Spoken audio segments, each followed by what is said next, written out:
ભાદરવા સુદ ચોથ આ દિવસ અગ્રપૂજ્ય દેવ ભગવાન શ્રી ગણેશનો પ્રાકટ્ય દિવસ છે.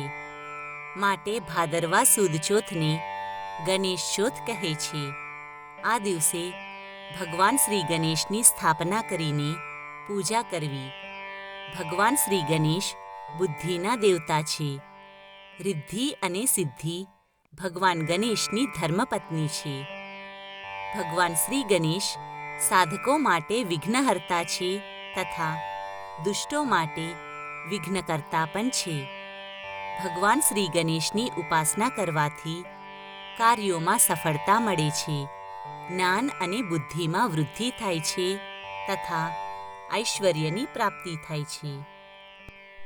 ગણેશ ચોથના દિવસે ભગવાન શ્રી ગણેશની ષોડશોપચાર પૂજા કરવી જોઈએ તથા લાડવાનો નૈવેદ્ય ધરાવવો જોઈએ. આ દિવસે ભગવાન શ્રી ગણેશની વિવિધ પ્રકારના પત્ર પુષ્પોથી, ખાસ કરીને દુર્વાથી ગણપતિ દાદાનું પૂજન કરીને બ્રાહ્મણોને જમાડવા જોઈએ. આ દિવસે ચંદ્ર દર્શન ન કરવા જોઈએ. ભાદરવા સુદ ચોથના દિવસે ચંદ્ર દર્શન કરવાથી કલંક લાગે છે, પણ કદાચ ભૂલથી ચંદ્ર દર્શન થઈ જાય તો સ્યમંતકમણીની કથા સાંભળવી જોઈએ. શ્રીમદ ભાગવતના દશમ સ્કંદમાં 57મા અધ્યાયમાં સ્યમંતકમણી કથાનો ઉલ્લેખ છે. એ કથા આ પ્રમાણે છે. સત્રાજિત નામક યાદવે ભગવાન સૂર્યની કઠોર તપસ્યા કરી હતી. ત્યારે ભગવાન સૂર્ય પ્રસન્ન થઈને સત્રાજિતને સ્યમંતકમણી પ્રદાન કરી હતી. એ મણિ દરરોજ 8 ભાર સોનું ઉત્પન્ન કરતી હતી. જ્યારે સત્રાજિત તે સ્યમંતકમણીને ધારણ કરીને દ્વારકા પહોંચ્યો તો તે મણિના તેજથી દ્વારકાવાસીઓને એવું લાગ્યું કે ભગવાન સૂર્ય સ્વયં દ્વારકા આવ્યા છે. પણ લોકોએ જોયું કે આ તો સત્રાજિત છે. આ પ્રકાશ તો સ્યમંતકમણીનો છે.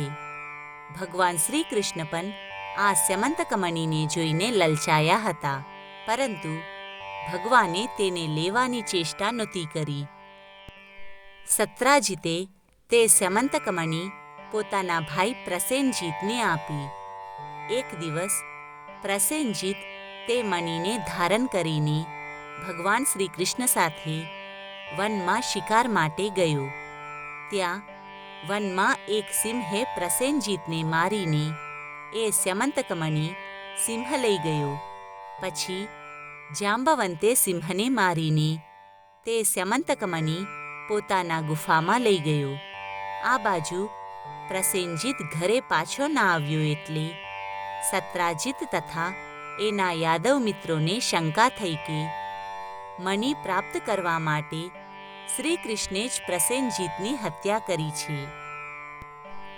આવા આરોપથી ભગવાન શ્રી કૃષ્ણ ખૂબ જ દુઃખી થયા અને પ્રસેનજીતની શોધમાં ફરી વનમાં ગયા. ત્યાં તેમણે પ્રસેનજીત તથા સિંહના શવ જોયા. પછી ત્યાંથી સ્યમંતકમણીને શોધતા શોધતા શ્રી કૃષ્ણ જાંબવંતના ગુફામાં પહોંચ્યા.